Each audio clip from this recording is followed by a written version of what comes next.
सावित्रीबाई फुले को। आज जो ये आप लोग पढ़ लिख रहे हो ना, ये किसकी देन है? सावित्रीबाई फुले, ज्योतिबा फुले जो थे उनके हस्बैंड थे। उन्होंने अपनी पत्नी सावित्रीबाई फुले को पढ़ाया और लड़कियों के लिए उस जमाने में उन्होंने स्कूल खोले जिस जमाने में लड़कियों को घर से नहीं निकलने दिया जाता था।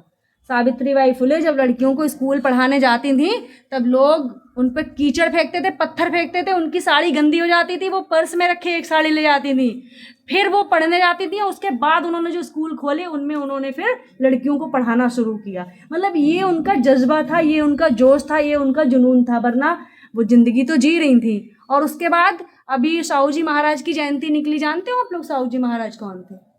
नहीं जानते हो? राजा थे, लेकिन राजा होकर भी लड़कियों के लिए जो काम कर गए ना, कि आप उनके बारे में पढ़ोगे तो आपको मज़ा आ जाएगा। पढ़ा करो ऐसे लोगों को। लड़कियों के लिए पता है वो क्या कर गए? स्कूल खुलवा के गए। उस समय पे उन्होंने लड़कियों के लिए 40-40 रुपए का वजीफा लगा दिया था कि जिससे कि पढ़ने का इनका मनोबल बढ़ा रहे। और सिर्फ पढ़ाई ही नहीं, प्राइमरी और हाई स्कूल तक की पढ़ाई नहीं, उच्च शिक्षा में भी लड़कियों को बढ़ने का मौका दिया उन्होंने। घुड़सवारी, तीरंदाजी और तमाम तरह की और नेतागिरी, पॉलिटिक्स, राजनीति में भी आने का मौका दिया। आप लोग आज हम जो बैठ के खुलकर बोल पा रहे हैं ना, ये उन लोगों का जो संघर्ष है जो हम लोग यहाँ पर बैठकर बोल पा रहे हैं। अदरवाइज लड़कियों के संग क्या होता था आपको बहुत अच्छे से पता है कि विधवा विवाह नहीं कराया जाता था, पहले होता था। अब कन्या भ्रूण हत्या जरा कराने तो जाओ कहीं, देखो डॉक्टर को भी जेल होती है, और जेल किसे हो जाती है? जो करवाने जाता है उसको भी। पहले क्या होता था? अच्छा अल्ट्रासाउंड कराया, गर्भ में लड़की है, गर्भपात करवा दो। अब नहीं करवा सकते हैं। तो ये जो वैल्यू है, ये जो नियम कानून है, इन सबको बनाने के लिए जिन लोगों ने लड़ाइयाँ लड़ी उनका इतिहास हमें पढ़ना चाहिए, उनको फॉलो करना चाहिए। अभी आप लोगों ने देखा होगा एक सत्संग हुआ था हाथरस में, उसमें कितने लोग मर गए? क्या वहाँ पे, अच्छा ये बता दो, क्या वहाँ पे जो अभी हम लोगों ने बातें करी ये हुई होंगी? वहाँ की लड़कियों ने सीखा होगा? अगर यही बातें वहाँ की लड़कियों में अगर वो बाबा जी बता देते तो मुझे लगता तो ज़्यादा ज़रूरी था।